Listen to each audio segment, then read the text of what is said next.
दोस्तों स्टडी 91 के YouTube channel में आप सभी का बहुत बहुत स्वागत है। दोस्तों आज आप सभी के समक्ष मैं लेकर हाजिर हूं प्राचीन इतिहास में एक ऐसे टॉपिक को जो शायद यूट्यूब पर आपको कहीं मिलने वाला नहीं है। जी हां दोस्तों, मैं ऐसा क्यों कह रहा हूं, याद रखें पहली बात तो आज हमारा 43वां दिन है। लगातार दोस्तों 22 दिनों से हम लोग क्लास कर रहे हैं। आज 43वें दिन में आज हम पहुंच चुके हैं प्राचीन भारत के इतिहास को समाप्त करते हुए एक आखिरी वीडियो मैं आपको दे रहा हूं जिसमें हम चर्चा करेंगे कि प्राचीन भारत में जितने भी राजवंशों के बारे में आपने पढ़ा उनके संस्थापक कौन थे, यानी उनका उस वंश की स्थापना किसके द्वारा किया गया और उसके अंतिम राजा अगर कोई हुए हों जो ज्ञात है तो उनके बारे में दोस्तों हम लोग देखा जाएगा। जैसे एग्जांपल में यहां दिया गया है कि हर्यक वंश की स्थापना किसने किया था, बिंबिसार ने किया था। हर्यक वंश को पितृहंता वंश भी कहा जाता है और इसके अंतिम राजा का नाम क्या था दोस्तों, तो नागदासक था। ये आप जानते होंगे, ठीक है। तो इसी तरह से दोस्तों बहुत सारे सवाल हैं जो आज की क्लास में हम लोग देखने वाले हैं और उसे एक बार आप देखिए, ठीक है। चलिए आगे बढ़ते हैं। याद रखिएगा स्टडी 91 के प्लेटफॉर्म से अभी फाउंडेशन बैच लॉन्च किया गया। फाउंडेशन बैच दोस्तों जबरदस्त है।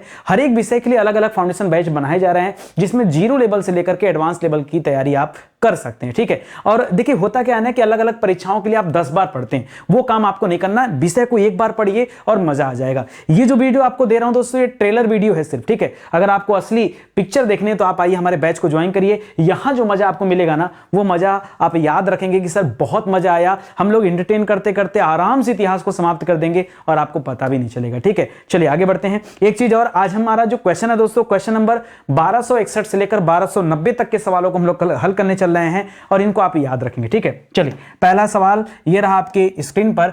पूछ रहा दोस्तों बीच में जो मैंने दे रखा है ना, ये है आपके सामने वंश, ठीक है। तो बृहदत्त वंश जिसे हम क्या कहते थे, जिसे हम पितृहंता वंश भी कहते थे। क्या कहते थे दोस्तों, पितृहंता वंश भी इसे कहा जाता है।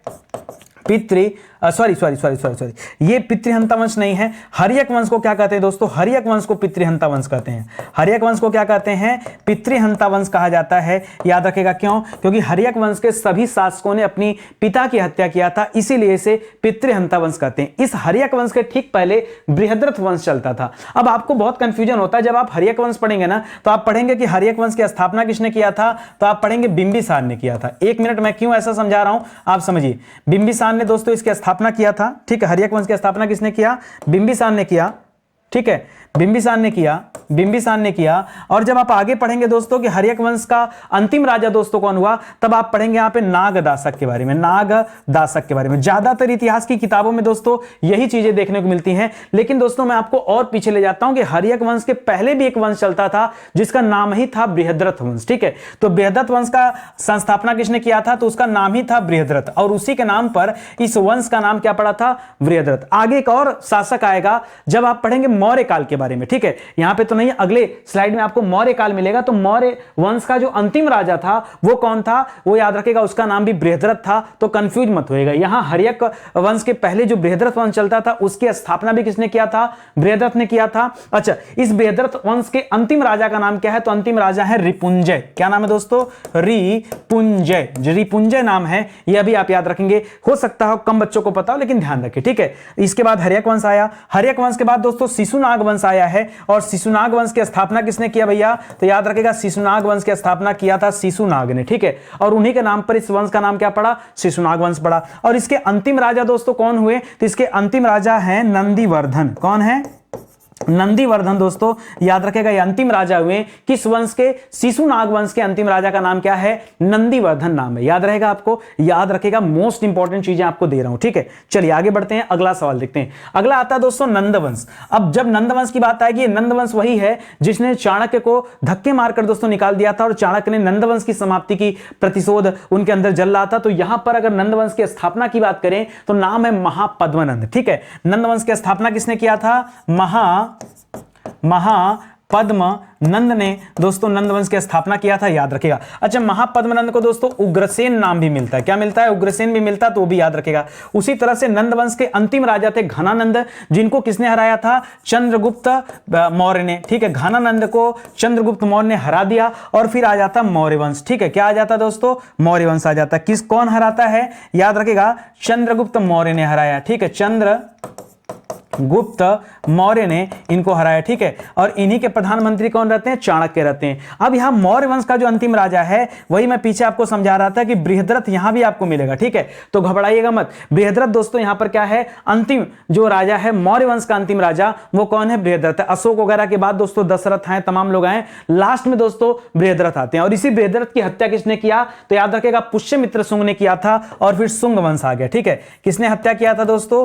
पुष्यमित्र शुंग ने दोस्तों इनकी हत्या किया था, ठीक है। और यहीं से फिर ब्राह्मण वंश शुरू होता है, ठीक है। ये दोस्तों पुष्यमित्र शुंग का जो वंश आप कह सकते हैं कि पहली बार दोस्तों यहां पर ब्राह्मण वंश की शुरुआत होती है, ठीक है। अभी तक क्षत्रिय राजा थे, अब क्या हो जाते राजा? अब ब्राह्मण राजा बनते हैं। याद रखिएगा पुष्यमित्र शुंग ने शुंग वंश की आधारशिला रखी है, याद रखेंगे। और अंतिम राजा का नाम क्या भैया? अंतिम राजा यहां पर है देवभूति। अंतिम राजा कौन है? देवभूति। ये सब हम लोग पढ़ चुके हैं ना, आप नहीं जानते क्या? देखिए मैं क्यों आपसे कर रहा हूं कि आज हमारा लेक्चर क्या है? 43वां लेक्चर है। आपने नहीं देखा तो जाके देखिए ना। हम तो सीक्वेंस से चीजें आपको पढ़ा रहे, एकदम चैप्टर वाइज चीजें पढ़ा रहे कि कोई भी एक टॉपिक आपसे वो आपके नजरों से ओझल ना हो, कुछ छूटने ना पाए। और ऐसे पढ़ते पढ़ते दोस्तों हम लोग कहां पहुंच चुके हैं? 43 पर आ चुके हैं, ठीक है। चलिए आगे बढ़ते हैं। अगला देखिए, अब जो शुंग वंश आया था, शुंग वंश के बाद दोस्तों याद रखिएगा कर्ण वंश आएगा। और कर्ण वंश की स्थापना किए थे वासुदेव कण्व के द्वारा, ठीक है। वासुदेव कण्व इनका नाम था, इसलिए इस वंश का नाम भी क्या पड़ गया?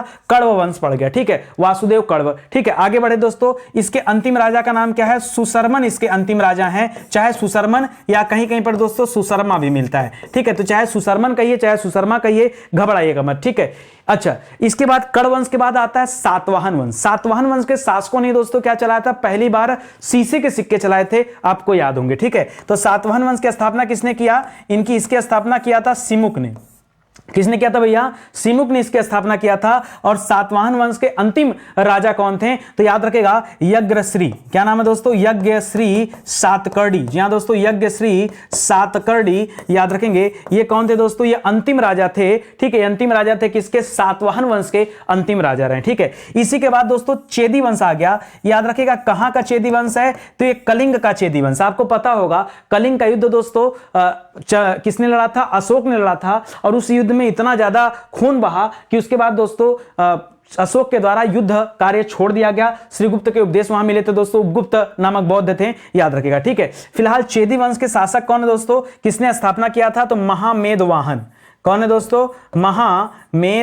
महामेधवाहन के द्वारा दोस्तों इस वंश की स्थापना किया गया था। चेदी वंश की स्थापना किया गया था, कलिंग के चेदी वंश का। लेकिन अंतिम शासक के बारे में दोस्तों कोई इंफॉर्मेशन यहां पे नहीं मिलता है। लंबे समय तक शासन चला, तो अंतिम राजा कौन रहा? ये थोड़ा सा एक आपके सामने क्वेश्चन मार्क है, ये आप याद रखेंगे, ठीक है। चलिए आगे बढ़ते हैं। लिख रहा अभीर वंश। अब मैंने कुछ यहां पर 2-3 ऐसे वंश रखे हैं जो दोस्तों एक तरह से कह सकते हैं कि आप पहली सदी की तरफ आप आ रहे हैं, क्योंकि कुषाण वंश जब पढ़ेंगे तो कुषाण वंश में दोस्तों आप पढ़ेंगे कुजुल कटफिसस के बारे में, ठीक है। कुषाण वंश की स्थापना किसने किया था?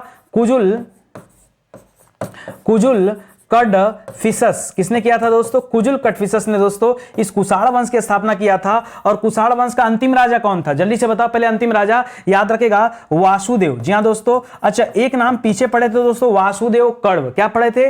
वासुदेव कण्व। वासुदेव कण्व जो है ना, वो कण्व वंश की स्थापना किया था उन्होंने। वासुदेव कण्व ने कण्व वंश की स्थापना किया था। यहां पर कौन दोस्तों? ये वासुदेव हैं। तो सर क्या इनके आगे वासुदेव द्वितीय कर लिया जाए? बिल्कुल कर लेना चाहिए, क्योंकि वासुदेव से वासुदेव प्रथम की याद आती है और उन्होंने कण्व वंश की स्थापना किया था। कुषाण वंश के जो अंतिम राजा थे, इनका नाम भी वासुदेव है, तो वासुदेव द्वितीय इनमें कर लीजिए, ये ज्यादा अच्छा है। अभीर वंश आप में से बहुत सारे बच्चे नहीं जानते होंगे कि अभीर वंश की स्थापना किसने किया था। तो नाम याद रखिएगा ईश्वर दास। किसने किया था दोस्तों? सॉरी, ईश्वर दास ने ईश्वर सेन। क्या नाम है दोस्तों?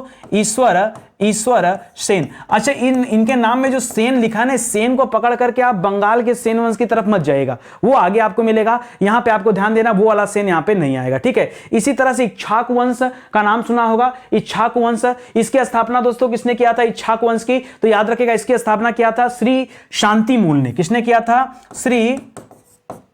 श्री शांतिमूल का नाम आता है कि इन्होंने स्थापना किया था। लेकिन अंतिम राजा दोस्तों कौन हुए? फिर से एक क्वेश्चन मार्क है। इक्ष्वाकु वंश और अभीर वंश, इसमें अंतिम राजा का नाम हमें नहीं मिला, ठीक है। ये जहां पे देखिए डाउटफुल है ना, जहां पे कोई दिक्कत है, परेशानी है, जहां पे इतिहासकारों में मतभेद है, मैंने ऐसे पॉइंट को हटा दिया। संस्थापक को मैंने हर जगह रखा है, लेकिन जहां पर मतभेद वाली बात है मैंने ऐसे पॉइंट को हटा दिया। तो आप बहुत ज्यादा परेशान मत होइएगा। मैं चाहता तो यहां से वंश भी हटा देता, लेकिन मेरा मतलब यह था कि यार ठीक है, हमें अंतिम नरेश को लेकर के कंफ्यूजन है या इतिहासकारों को परेशानी है, तो कम से कम जिन्होंने स्थापना किया वो तो हम पढ़ ही सकते हैं, ठीक है। तो इसको याद रखेंगे और अच्छे से समझेंगे, ठीक है। चलिए आगे बढ़ते हैं। संगमकालीन जो चेर वंश था, ठीक है, अब संगमकाल स्टार्ट हो जाता है, तो जो चेर वंश था दोस्तों, इस चेर वंश की स्थापना किसने किया था? आपको बताया था, जिसका नाम पढ़ना दोस्तों कठिन था, उदयन जेरल।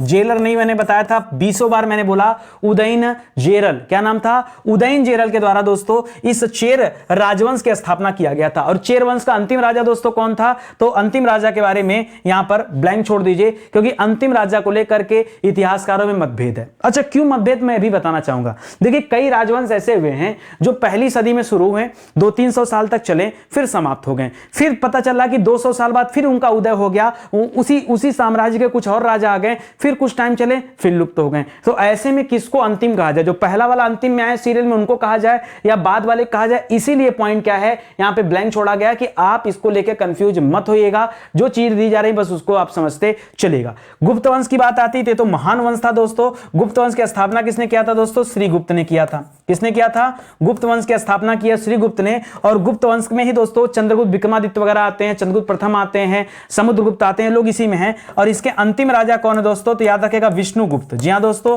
श्रीगुप्त पहले हैं और विष्णुगुप्त क्या है? ये अंतिम राजा हैं। इसी तरह से मत्रक वंश या कहीं कहीं पर दोस्तों मैत्रक वंश मिलेगा और कहीं कहीं पर दोस्तों बल्लभी मिलेगा। तो याद रखेगा इस बल्लभी में, बल्लभी वंश के दोस्तों संस्थापक कौन है? तो याद रखेगा भट्टारक। कौन है दोस्तों? भट्टारक। क्या नाम है? भट्टारक या फिर भट्टारक, ये नाम मिलता है। क्या मिलता है? भट्टारक भी मिलता है, या फिर कहीं कहीं पे दोस्तों क्या लिखा है? भट्टारक लिखा है। क्या लिखा है? भट्टारक। ठीक है, तो भट्टारक या भट्टारक ये किस वंश की इन्होंने स्थापना किया था? तो बल्लभी वंश की स्थापना किया था। और इस वंश के दोस्तों अंतिम राजा कौन हुए हैं? तो याद रखेगा इनका नाम है शीलादित्य। अच्छा, शीलादित्य के नाम से भी दोस्तों बहुत सारे राजा हुए हैं, तो शीलादित्य सप्तम याद रखेगा। शीलादित्य सप्तम ये मैत्रक वंश के दोस्तों राजा थे, या जिसे हम बल्लभी वंश कहते हैं गुजरात साइड में। तो इसको याद रखेंगे दोस्तों। ऑप्शन तो नहीं यहां पे, लेकिन विक्रमादित्य आपका सही जवाब हो जाएगा। ठीक है, आगे बढ़िए। लिख रहा हूड़ वंश। हूड़ में दोस्तों तोरमाड़ का नाम सुना होगा आपने। ठीक है, तो तोरमाड़ के जो पिता थे उन्होंने हूड़ वंश की स्थापना किया था। ठीक है, तोरमाड़ के पिता। कोई बच्चा बता सकता है कि तोरमाड़ के पिता का नाम क्या था? ठीक है, क्योंकि जनरली लोग यही मानते हैं कि भाई हूड़ वंश की स्थापना किसने किया था? तोरमाड़ ने, लेकिन एक गलत है। हूड़ वंश का वास्तविक संस्थापक कौन है? तो वो तोरमाड़ आप कह सकते हैं, लेकिन अगर इसके पिता की बात करें तो इनके पिता का नाम है तिगिन। क्या नाम है? तिगिन। तो याद रखेगा इनके पिता का नाम है दोस्तों तिगिन। उन्होंने दोस्तों हूड़ वंश की स्थापना किया था, याद रखेंगे। अब बात आती दोस्तों हूड़ वंश के अंतिम राजा कौन थे? तो अंतिम राजा दोस्तों बहुत प्रतापी राजा थे, इनका नाम है मिहिरकुल। क्या नाम है दोस्तों? मिहिरकुल। दोस्तों ये तोरमाड़ के क्या हैं? अंतिम राजा हैं। इसी तरह से वाकाटक वंश। वाकाटक वंश भी मैंने आपको अच्छे से समझाया है, याद रखेगा। वाकाटक वंश के संस्थापक कौन है? तो याद रखेगा विंध्य शक्ति। कौन है दोस्तों? विंध्य शक्ति है। और वाकाटक दोस्तों ये प्रमुख और गौड़ दो शाखाओं में बढ़ जाता है। तो इसके अंतिम शासक कौन है? पृथ्वीसेन द्वितीय। ठीक है, पृथ्वीसेन या पृथ्वीसेन याद रखेगा। पृथ्वी। अब देखिए कई जगह पे इस तरह से सेन लिखा है और कई जगह पे क्या लिखा है दोस्तों? पृथ्वीसेन लिखा है। क्या लिखा है? पृथ्वीसेन। तो दोनों मैं इसीलिए लिख दे रहा हूं कि आपको कंफ्यूजन नहीं होना चाहिए। अच्छा, वर्धन वंश की बात करें दोस्तों, सर ये वर्धन वंश कौन सा? ये गुप्तोत्तर काल में जो पढ़ते हैं, जो हर्षवर्धन वाला पीरियड है, हाँ उसी की बात कर रहे हैं। वर्धन वंश में दोस्तों कौन है? तो अच्छा, वर्धन वंश में जो हर्षवर्धन पढ़ते हैं ना, हर्षवर्धन को याद रखेगा। हर्षवर्धन आखिरी राजा है, ये पहले राजा नहीं है। पहले राजा कौन है दोस्तों? पहले राजा है पुष्यभूति वंश। इसीलिए दोस्तों कभी कभी हम इसे क्या कहते हैं? हम इसे पुष्यभूति की वजह से इस वर्धन वंश को हम कहते हैं पुष्यभूति वंश। आप किताब उठा के देखिए तो आपको पुष्यभूति वंश भी मिलता है। यह कुछ और नहीं है, क्योंकि इसकी स्थापना किसने किया था? पुष्यभूति ने किया था। इसी वजह से दोस्तों इसे वर्धन वंश या पुष्यभूति वंश भी कहा जाता है। यह भी आपको याद रखना है। ठीक है, याद रखिएगा दोस्तों, स्टडी 91 के प्लेटफॉर्म से कई विषयों के लिए दोस्तों किताबें आ चुकी हैं, अलग अलग परीक्षाओं के लिए किताबें आ रही हैं। जो ये चीजें आप यहां पर देख रहे हैं दोस्तों, ये तो आप यहां यूट्यूब पे देख के इतना खुश हो रहे हैं सर मजा आ गया, जबरदस्त चीजें मिल गई। आप कल्पना करो कि आपको पेड में कितनी अच्छी चीजें मिल रही हैं। पेड में जो चीजें मिल रही है दोस्तों और ज्यादा मजेदार है। ठीक है, और किताबों में जो दिया जा रहा है ना वो तो अल्टीमेट है, इसकी तुलना आप कहीं से कर ही नहीं सकते। आप चाहते हैं किताब तो हमारा हेल्पलाइन नंबर है, कॉल करके संपर्क कर सकते हैं। हमारे वेबसाइट पे, एप्लीकेशन पे हर जगह किताबें अवेलेबल हैं। चलिए आगे बढ़ते हैं दोस्तों। अब यहां पे देखिए लिख रहा है कृष्ण गुप्त वंश। मुझे पता है आप गुप्त वंश के बारे में सुने हैं। अगर हम खाली गुप्त वंश की बात करें अगर हम खाली गुप्त वंश की बात करें दोस्तों, तो अभी पीछे ही दोस्तों मैंने बताया कि गुप्त वंश के संस्थापना किसने किया था? श्रीगुप्त ने दोस्तों गुप्त वंश की स्थापना किया था। और इसके अंतिम शासक कौन थे? तो इसके अंतिम शासक थे विष्णुगुप्त। पीछे ही दोस्तों अभी हमने चर्चा किया, लेकिन यहां पर दोस्तों कृष्णगुप्त दे रहा है। कृष्णगुप्त वंश को दोस्तों उत्तर गुप्त वंश भी कहा जाता है। क्या कहा जाता है? उत्तर गुप्त वंश। जिस तरह से दोस्तों पीछे अभी मैंने बताया कि वर्धन काल, वर्धन वंश या फिर पुष्यभीत वंश, ये अलग अलग सिर्फ नाम है, उसी तरह से यहां भी है। तो कृष्णगुप्त के नाम पर ही दोस्तों इसका नाम पड़ा था कृष्णगुप्त वंश। ठीक है, कृष्णगुप्त वंश। ठीक है, और इस वंश के आखिरी राजा कौन थे? ये इंपॉर्टेंट दोस्तों, तो याद रखिएगा आखिरी राजा का नाम है जीवित गुप्त। क्या नाम है दोस्तों? जीवित गुप्त। कुछ सवाल ऐसे होते हैं जो आप जानते रहिए तो ज्यादा अच्छा। और जीवित गुप्त नाम से कई शासक हुए, तो यहां पर दोस्तों आप द्वितीय जरूर लगा लीजिएगा। देखिए प्रथम द्वितीय का बहुत मायने है। जैसे मैं आपको कहूं कि मोहम्मद गौरी की लड़ाई किससे हुआ था, तो बच्चा बच्चा जानता भैया पृथ्वीराज चौहान से हुआ था। अब मैं पूछ दूं पृथ्वीराज चौहान प्रथम, द्वितीय, तृतीय या चतुर्थ किससे हुआ था? अब बच्चा कंफ्यूज हो गया कि सर ऐसा भी था क्या, कई पृथ्वीराज थे क्या? जी हां, कई थे। मोहम्मद गौरी की जो लड़ाई हुई थी वो पृथ्वीराज चौहान तृतीय के साथ हुई थी। इस बात को भी आपको याद रखना है। ठीक है, चलिए आगे बढ़ते दोस्तों। मौखरी वंश, ये कन्नौज का मौखरी वंश है। कन्नौज वही जगह दोस्तों जिसको लेकर के त्रिपक्षीय संघर्ष चल रहा था। क्या चल रहा था? त्रिपक्षीय संघर्ष। ये त्रिपक्षीय संघर्ष मुख्य रूप से पाल वंश और गुर्जर प्रतिहार के बीच में चल रहा था। बाद में इसमें दोस्तों राष्ट्रकूट वंश के लोग भी आ जाते हैं। तो दोस्तों याद रखिएगा मौखरी वंश के संस्थापक कौन है? हरिवर्मा है। कौन है दोस्तों? हरिवर्मा, महाराज हरिवर्मा। ये कौन दोस्तों? ये मौखरी वंश के क्या है? संस्थापक है। लंबी लड़ाई चलती दोस्तों, ठीक है, इसको याद रखेंगे। और अंतिम राजा दोस्तों कौन है? तो अंतिम राजा का नाम है ग्रीवर्मा। जी हां दोस्तों, याद रखेगा पहले राजा कौन है? हरिवर्मा ने स्थापना किया मौखरी वंश की, और ग्रीवर्मा जो है इस वंश के आखिरी राजा हैं। ठीक है, इसी तरह से दोस्तों बादामी के चालुक्य, देखिए बादामी के चालुक्य लिखे और चाहे परीक्षा में पूछ ले वातापी के चालुक्य, एक ही है। देखिए चालुक्य वंश की तीन शाखाएं हुई, एक वातापी के चालुक्य, बाद में वेंगी के चालुक्य बनता है, और उसी में जल के आगे एक शाखा मिलती है आपको कल्याणी के चालुक्य। ठीक है, तो उसको याद रखेंगे। यहां अगर वातापी के चालुक्य की बात करेंगे तो जयसिंह का नाम सुना होगा। इसकी स्थापना किसने किया था? चालुक्य वंश की, वातापी के चालुक्य वंश की, तो याद रखेगा जयसिंह ने किया था। जयसिंह चालुक्य इसका नाम ही था, और इसी वजह से दोस्तों इस वंश को क्या कहा गया? चालुक्य वंश कहा गया। और इसी बादामी के चालुक्य के अंतिम नरेश दोस्तों कौन हुए? तो कीर्तिवर्मन का नाम आपने सुना होगा। कीर्तिवर्मन का नाम सुना होगा। ये कीर्तिवर्मन दोस्तों याद रखेगा ये आखिरी राजा थे वातापी के चालुक्य वंश का। ठीक है, तो इसे भी याद रखेंगे। आगे बढ़िए, लिख रहा राष्ट्रकूट वंश की स्थापना किसने किया भैया? तो याद रखेगा राष्ट्रकूट वंश की स्थापना किया था दंती दुर्ग ने। किसने किया था? दंती दुर्ग। देखिए मास्टर वीडियो क्लास है, इसलिए मैं सांस भी नहीं ले रहा हूं और जल्दी जल्दी आपको बता रहा हूं, क्योंकि परीक्षा जब आपका होगा ना तो आप इस चीज को जल्दी से रिवाइज कर पाएंगे, समझ पाएंगे कहां क्या जवाब था। राष्ट्रकूट वंश के संस्थापक कौन थे? दंती दुर्ग थे। और इसके अंतिम शासक कौन है दोस्तों? कृष्ण तृतीय। कौन है दोस्तों? कृष्ण तृतीय, याद रखेगा कृष्ण तृतीय अंतिम राजा है राष्ट्रकूट वंश के। ठीक है, चलिए आगे बढ़ते हैं दोस्तों। पल्लव नरेश, यहां दोस्तों पल्लव की राजधानी कहां थी दोस्तों? कांचीपुरम राजधानी थी, कांची राजधानी थी। महाबलीपुरम का जो रथ मंदिर है वो पल्लव ने दोस्तों बनाया था। और पल्लव के दोस्तों की स्थापना किसने किया था? तो याद रखेगा विष्णुदेव ने। अब यहां भी देखिए दो नाम मिलता है, कहीं कहीं पर दोस्तों विष्णुदेव मिलता है और कहीं कहीं पे दोस्तों बाणदेव मिलता है। क्या मिलता है? विष्णुदेव, बाणदेव या बाणादेव। ठीक है, तो पल्लव वंश की बात कर रहे हैं, इसे याद रखेगा। इसी तरह से अंतिम राजा कौन है? तो याद रखेगा अंतिम राजा का नाम है अपराजित वर्मन। क्या नाम है? अपराजित वर्मन जो है ये पल्लव वंश के आखिरी राजा हैं। चोल वंश दोस्तों ये तो सबसे ज्यादा शक्तिशाली आप कह सकते हैं, 1000 द्वीपों पर दोस्तों कब्जा किया था, सबसे ज्यादा नौसैनिक सेना इनके पास थी। ठीक है, और इस वंश की स्थापना किसने किया है? याद रखेगा विजयालय ने। किसने किया है दोस्तों? विजयालय ने दोस्तों इस वंश की स्थापना किया चोल वंश की। और चोल वंश के अंतिम राजा कौन है? राजेंद्र तृतीय। कौन है? राजेंद्र तृतीय, याद रखेगा ये चोल वंश के अंतिम राजा हैं। देखिए तृतीय से याद आया, कृष्ण तृतीय किस वंश के अंतिम राजा थे? राष्ट्रकूट के। और राजेंद्र तृतीय किस वंश के अंतिम राजा हैं? याद रखेगा चोल वंश के। एकदम एक एक सवाल आपके दिमाग पे छप जाना चाहिए, याद रखेगा, गलती नहीं होनी चाहिए। ठीक है, चलिए पाल वंश की बात करते हैं। तो बंगाल में दोस्तों दो वंश चला, एक बंगाल में पाल वंश चला, एक बंगाल में सेन वंश चला है। अगर हम पाल वंश की बात करें तो पाल वंश की स्थापना किया था गोपाल ने। किसने किया था दोस्तों? गोपाल ने किया था। वहीं पाल वंश के अंतिम राजा राजा कौन थे? तो याद रखिएगा पाल वंश के अंतिम राजा थे रामपाल। कौन थे? रामपाल। ठीक है, रामपाल इसके अंतिम राजा हैं, इसको भी याद रखिएगा। ठीक है, और यहां पे दो लोगों का नाम मिलता है, रामपाल का भी मिलता है, कुछ लोग कहते हैं कि गोविंद पाल अंतिम राजा थे।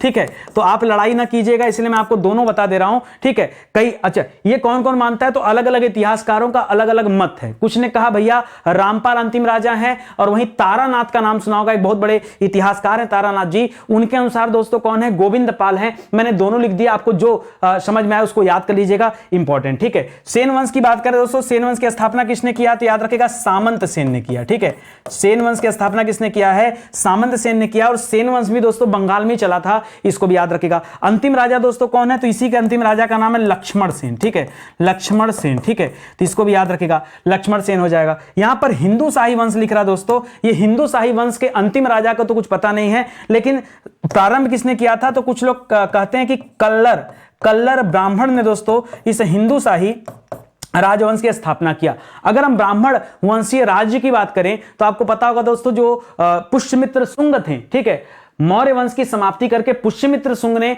जिस वंश की स्थापना किया था वो ब्राह्मण वंश था, ये भी याद रखेगा। और इसे भी ब्राह्मण वंश कहा जाता है, जिसे हिंदू शाही राजवंश के भी नाम से जाना जाता है। ठीक है, तो इसे भी याद रखेगा। अगला सवाल क्या दे रहा है? लिख रहा है परमार वंश। बहुत सोच समझ के बताइए, परमार वंश की स्थापना किसने किया था? तो परमार वंश की स्थापना किया था उपेंद्र ने। अब कई सारे बच्चे कहेंगे सर हमने तो कहीं सुना नहीं कि परमार वंश में हमें उपेंद्र नाम के राजा की चर्चा हुई है। तो दोस्तों उपेंद्र को कृष्ण राज के नाम से जानते हैं। किसके नाम से जानते हैं?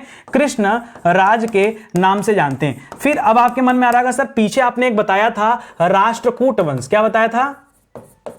राष्ट्रकूट वंश के अंतिम राजा कौन थे? सर कृष्ण तृतीय थे। और इसके स्थापना किसने किया था?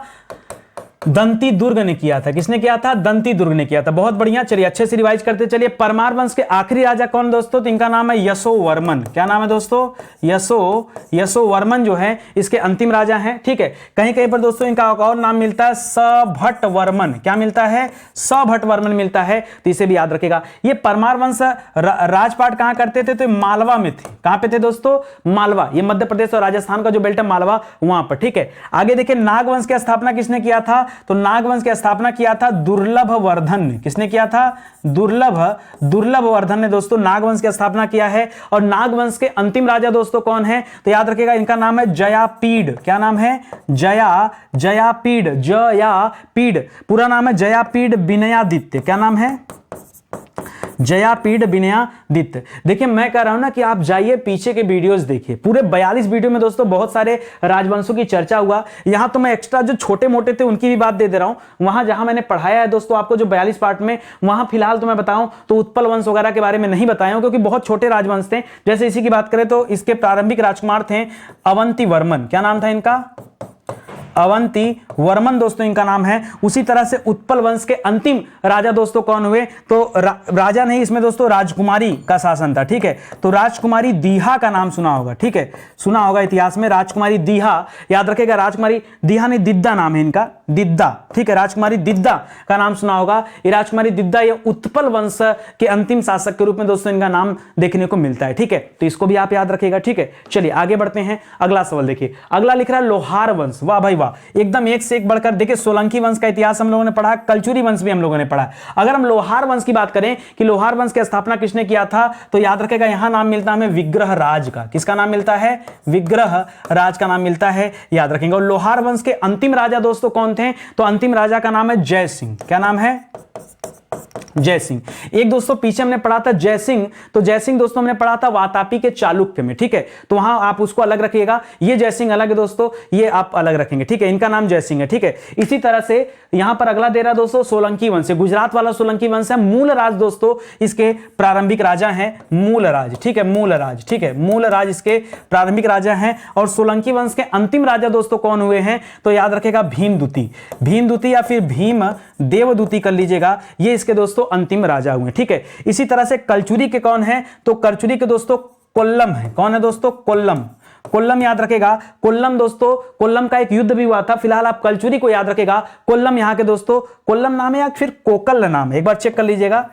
कोकल, ठीक है, थोड़ा सा मैं कंफ्यूज यहां पर, कोकल प्रथम। ठीक है, कोल्लम तो युद्ध का नाम है। हाँ यार, कोल्लम ना युद्ध का नाम है, मैंने बताया था आपको कोल्लम का युद्ध, ठीक है। तो याद रखेगा दक्षिण भारत में लड़ा गया था। यहाँ कोकल प्रथम होगा, ये कलचुरी वंश के संस्थापक थे, उसी से कोल्लम से याद किया था कोल्लम, कोकल, ठीक है, कोकल, ठीक है। कलचुरी वंश के दोस्तों अंतिम राजा कौन रहे हैं, तो यहां पे विजय नाम है इनका, ठीक है, विजय सिंह देव। क्या नाम है दोस्तों, विजय सिंह देव, ठीक है, विजय सिंह देव दोस्तों याद रखिएगा। अच्छा अगर मैं पूछूं दोस्तों विजयालय कौन था, विजयालय, ठीक है, तो आपको पता होगा दोस्तों विजयालय ने चोल वंश की स्थापना किया था।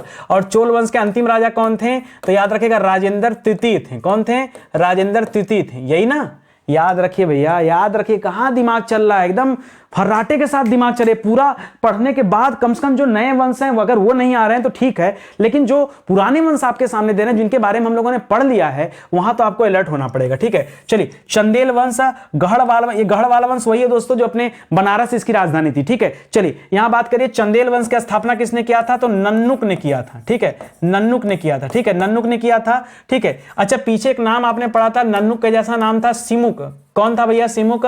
तो सिमुक का नाम आपने कहां पढ़ा था, सातवाहन में पढ़ा था। कहां पढ़ा था, सातवाहन में पढ़ा था। चलिए यहां पर देखिए दोस्तों चंदेल वंश का अंतिम राजा कौन है, तो याद रखेगा इनका नाम है हम्मीर वर्मा। क्या नाम है दोस्तों, हम्मीर वर्मा। कैसे सर याद किया जाए, 50 बार पढ़ लीजिए याद हो जाएगा, ठीक है, मैंने वैसे ही किया है, ठीक है, हम्मीर वर्मा। अच्छा ये परमर्दी वर्मन जो आपने पढ़ा था ना, परमर्दी वर्मन, ये उन्हीं का नाम है, ठीक है, परमर्दी वर्मन को ही कहते हैं दोस्तों हम्मीर वर्मा, तो घबराइएगा मत, ठीक है। इसी तरह से गढ़वाल वंश की स्थापना किसने किया था, तो याद रखेंगे चंद्रदेव ने किया था। किसने किया था, गढ़वाल वंश की स्थापना किया था चंद्रदेव ने। किसने किया था, चंद्रदेव ने दोस्तों स्थापना किया था, इसको याद रखिएगा, ठीक है। चंद्रदेव का एक और नाम मिलता है यशो विग्रह, ठीक है, क्या नाम मिलता है, यशो विग्रह भी नाम मिलता है, तो इसे भी आप लगे हाथ याद रखेगा। अच्छा गढ़वाल वंश के दोस्तों अंतिम राजा दोस्तों कौन हुए, तो याद रखेगा हरिश्चंद्र नाम था इनका। क्या नाम था, हरिश्चंद्र था। ये गढ़वाल वंश के क्या थे, ये अंतिम राजा थे, ठीक है। इसी तरह से चौहान वंश की स्थापना किसने किया था, तो यहां भी देखिए फिर से नाम मिल गया वासुदेव। पीछे वासुदेव आपने पढ़ा था, तो वासुदेव नाम के बीच में बहुत सारे राजा हुए हैं। वासुदेव प्रथम मैंने आपको कहां बताया था, जब मैंने कहा था दोस्तों कण वंश के बारे में, तो वहां आपने पढ़ा था। यहां दोस्तों वासुदेव है, ये चौहान वंश के राजा हैं, शाकंभरी चौहान वंश जो है दोस्तों उसमें आएंगे। और अंतिम राजा इसमें कौन है, तो याद रखेगा हरिराज हैं। कौन है, हरिराज दोस्तों, ये चौहान वंश के क्या हैं, शाकंभरी शाखा के अंतिम राजा हुए हैं, इसको भी याद रखेगा। इसी तरह से तोमर वंश का राजा कौन हुआ दोस्तों, तोमर वंश जो दिल्ली वाला तोमर वंश है उसी की बात कर रहे हैं, जिसने गजनवी के आक्रमण को दोस्तों विफल बनाने के लिए लंबे समय तक लड़ाई किया। अनंगपाल मैंने बताया था, अनंगपाल, जी हां दोस्तों ये राजा है दोस्तों अनंगपाल, ये तोमर वंश के पहले राजा हैं जिन्होंने तोमर वंश की स्थापना किया था। और अंतिम राजा दोस्तों कौन है, तो अंतिम राजा यहां पे थोड़ा सा ब्लैंक रखिएगा क्योंकि यहां पर भी इतिहास में डाउट आता है, ठीक है, कई लोगों का नाम आता है ना। और गुर्जर प्रतिहार की बात करें दोस्तों तो नाग भट्ट याद रखेगा, ठीक है, नाग भट्ट ने गुर्जर प्रतिहार वंश की स्थापना किया है। और अंतिम राजा दोस्तों कौन हुए हैं, तो यशपाल हुए। कौन हुए दोस्तों, यशपाल या फिर इन्हीं का नाम क्या है दोस्तों, महिपाल, ठीक है, यशपाल या महिपाल, ठीक है। तो इसको याद रखेगा, ये गुर्जर प्रतिहार वंश के आखिरी राजा हुए हैं। समझ में आ रहा है कि नहीं। आज की क्लास थोड़ा सा रफ्तार में मैंने लिया, और रफ्तार में लेने का रीजन क्या था दोस्तों, कि आपको सारी चीजें समझ आ जाएं, फटाफट आप एग्जाम पॉइंट ऑफ व्यू से चीजों को रिवाइज कर लीजिए, ठीक है। कैसे याद होगा, जब बार बार आप पढ़ेंगे तो याद हो जाएगा। 2-3 बार पढ़िए, मुझे तो लिखना पड़ता है कॉपी पे, फिर देना पड़ता है टाइपिंग के लिए, फिर करेक्शन के लिए पढ़ता हूं कहीं कुछ गलत तो नहीं है, तो 3-4 बार पढ़ते पढ़ते याद हो जाता है। और वैसे भी पूरा इतिहास पढ़ाया ढूंढ ढूंढ के, तो बहुत सारी चीजें तो दिमाग में बनी जाती हैं। तो आप भी अगर लगातार पढ़ेंगे तो आपको भी याद हो जाएगा, घबराइए मत, ठीक है, परेशान मत होइए। कैसा लगा क्लास ये जरूर बताइएगा, क्योंकि थोड़ा सा डिफरेंट टॉपिक मैं लेकर आया। सोच रहा था कि 45 तक लेक्चर आपका लेकर चलूं, 43 पे हम लोग पहुंच चुके हैं दोस्तों। 44 और 45 दो लेक्चर और देख लेता हूं कि क्या इंपॉर्टेंट है प्राचीन भारत के इतिहास में, ताकि 45 पे आपका प्राचीन भारत के इतिहास का क्या हो जाए, द इंड हो जाए, मजा आ जाए, ठीक है। इसके बाद दोस्तों हम लोग शुरू करेंगे मध्यकालीन भारत का इतिहास। लगातार ये सीरीज चलती रहेगी। अगर इस सीरीज को आपने ज्वाइन किया ना तो पूरा पढ़िएगा, 1 नंबर से पढ़िए, बहुत मजा आएगा। इसी में हम लोग medieval history, modern history, Indian geography, world geography, science, polity सबकी चर्चा करेंगे और आपको अच्छा लगेगा, ठीक है। और ये जो दे रहा था दोस्तों, ये बहुत सारे ऐसे विषय हैं जो पूरी तरह से यूट्यूब पर पढ़ा दिए गए, उन्हीं के हैंड रिटन नोट्स हैं जिन्हें आप हमारे वेबसाइट या एप्लीकेशन से परचेज कर सकते हैं। दोस्तों अब तो हमारी किताबें भी आ चुकी हैं, ठीक है, सैंपल के तौर पे किताब दिखा रहा हूं, देखिए किताब आ चुकी है, तो ये किताब भी दोस्तों आप परचेज कर सकते हैं हमारे वेबसाइट या एप्लीकेशन से, और इसके माध्यम से अपनी तैयारी को और आगे बढ़ा सकते हैं। चलिए आज की क्लास यहीं समाप्त होती है, मिलते हैं दोस्तों अगले लेक्चर में, तब तक के लिए बहुत बहुत धन्यवाद। जय हिंद, जय Bharat, thank you so much.